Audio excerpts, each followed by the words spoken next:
I heard the kick before I felt it. A sharp heel, a small bone tile that doesn't forgive. 1 second I was 7 months pregnant under those hospital lights that make everybody look a little ghostly, breathing slow, like the nurse told me. And the next I was on the floor at Lakeview Mercy in Chicago, palms burning, belly clutched, saying the only words I could find, please. My baby. The two women standing over me looked like a winter catalog come to life. Meredith Ashford, my husband's big sister with that Wall Street stare, and Jessa, his girlfriend, pretty and bored like cruelty was just a hobby. Meredith leaned in close and said, "You were never one of us." Jessa tilted her head and said, "He doesn't love you," and when I told them to walk away, Meredith's toe tapped my ankle like a little bell and my whole life tipped over. Yeah, that happened. My dad. Ray used to run into burning houses for a living. He still moves like he hears sirens. Other people don't. He rounded the corner in his old canvas jacket and saw blood on tile, and his voice filled the hall. Who did this? Then he called 911. With the calm fury of a man who wants a record. Money can't erase. My daughter's been assaulted. She's pregnant. Lakeview, Mercy Corridor, C. Every word, a nail, every second, a receipt. Security came, a gurney. Came a guard, quietly filmed with his phone badge in frame date stamped. I got lifted and rolled and strapped while a doctor listened and frowned, and finally said, heartbeat, steady, internal bruising. We monitor, try to stay calm, like calm is a place you can order to go, and I stared at the blue line on the screen and decided if it kept going, so would I. Kate Ashford. My husband walked in, smelling like cologne and new money fingers on the doorframe, like it cost more than I did. Mara. What happened? He asked, and my dad said, your sister happened, and your side project. And Cade's jaw did what it always does when he's shopping for a version of the truth he can live with, he said. You slipped, and we don't need the police, and let me handle it. And out in the hall I heard him hiss into his phone, don't talk to anyone, no statements, no press. And I felt something in me stop begging and start taking notes. The nurse who'd gasped, Hannah Lee hands still shaking, promised to document what she saw and request the footage be preserved, Sergeant. Morales and Officer Trent arrived with boots that said they'd seen worse and asked for names, the incident log, the CCTV. They walked the hallway and found a dark red dot. The mop missed, and for the first time all night, it wasn't my word against their last name. It was a scene and a file and a chain of custody. Graham Whitaker, my boss from the nonprofit, showed up with a look I'd never seen on him. Anger with a lid. He said, I'm here as a friend, not a CEO. I know how the Ashfords play, then set a tablet on the table and told me he'd called a lawyer. Nadia Price, who had already filed a preservation order on every camera pointed at that corridor. If anyone touched those files, the state's attorney would hear a bell, and I swear I could breathe again. Nadia came the next morning in a gray suit and running shoes, like she was dressed for both the fight and the sprint. She asked how I was waited for my answer, then laid out the plan, clean and simple. Restraining order, criminal complaint, civil case, boring and relentless paper over PR. And when she flipped open my prenup, she tapped Clause 12B, and said the line that changed everything. Infidelity or abuse triggers asset protection for you.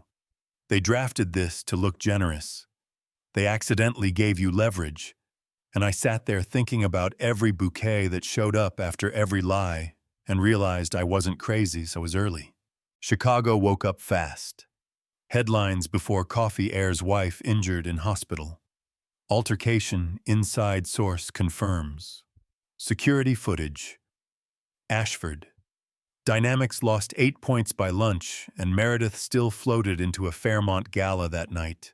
Like scandal can't stain silk, which is when a process server slid a restraining order into her manicured hand in front of donors and cameras and forks on china. You've been served, not loud, not soft, just enough. and Graham and Nadia watched from a corner table like wolves who prefer paperwork.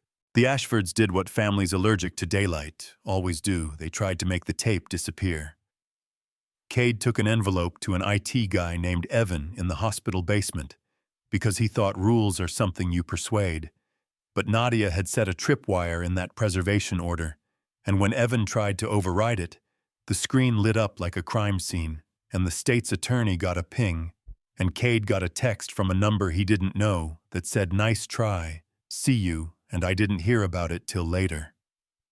All I knew that night was my fear felt lighter, like it finally had to share the room with the truth. Court moved like a glacier until it didn't. Judge Elena Cruz called our case on a Friday that smelled like wood and nerves. The Ashfords brought 5 lawyers and a brand. Nadia brought a thin folder and sleep sergeant. Morales queued up the hallway video preserved by court order. The defense objected. The judge lifted one eyebrow and said, "Overruled." The screen flickered, and there I was, small and round, and then Jessa's shove, my stumble, Meredith's heel, the fall, the way she watched me hit the floor. The defense tried it was an accident. Emotions were high. And Judge Cruz said, "Emotions do not lift feet," and we walked out with a restraining order and a path to charges, and I told the microphones I wanted peace, not revenge. And maybe that sounds small to you, but small can be strong, you know what I mean.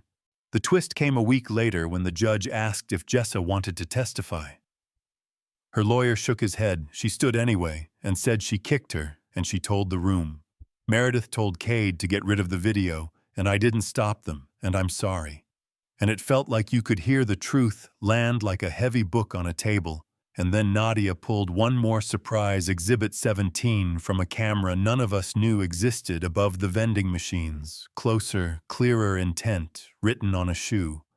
And Judge Cruz leveled her voice and said, "We're elevating this to aggravated assault and opening obstruction," and nobody cheered, not because it wasn't a win, but because grief still had a chair at our table. Ashford Dynamics tried to outspend gravity. The board called emergency meetings. Investors stopped picking up PR words like privacy and family matter, evaporated under hot lights. Cade paced and called it leadership. Meredith shattered crystal and called it a plan. With the DA and called it the truth. And in that noise I found a quiet I could live in. The baby rolling under my palm, the radiator clanking like a distant band, the first time I pictured his cheeks. And not just the danger, that's when I knew I'd be okay, not because they were losing, but because I finally knew what I was winning back. He came before sunrise on a Tuesday. While snow flirted with the lake, my dad drove like a man who trusts green lights, but not fate. Graham showed up with coffees he didn't drink. Nadia brought white roses, and that look that says chew through steel if you have to, contractions, made time elastic. The room got small and holy, the doctor said. "One more push," I said. My son's name like a spell, he arrived furious and perfect, and the first sound he made turned the world into a place I wanted to stay. The crawl under the TV said, Ashford Dynamics Files, Chapter 11. Nadia texted civil settlement, finalized prenup clause, executed townhouse on Cedar, transferred education, trust funded. You're free and free, didn't feel like champagne. It felt like being able to sleep without inventing new routes home. I started a foundation in my grandmother's name, with a borrowed office, 2 volunteers and a coffee maker that coughed legal help. Safe housing, a hand on your back that says you're not crazy. The first call was a woman in a parked car whispering. He says, "No one will believe me," and I told her what Nadia told me, boring and relentless paper over PR. And we met the next day by the river with a folder and a pen. The final hearing wasn't fireworks. It was weight, guilty on aggravated assault, obstruction referred, sentencing to follow. Judge Cruz spoke like words. Have mass reporters asked how I felt. And I said, I can sleep. They wanted fire. Peace doesn't trend like rage, but peace lasts. And yeah, Cade started cooperating with the prosecution. Because the truth finally cost less, Meredith still thinks the world wronged her. Because some people can't hear themselves in the mess they made. And Jessa sits on shelter floors twice a week and says, I'm here, and I don't forgive and forget I forgive and remember remembering is what keeps me honest. So here's where I leave it on the table for you.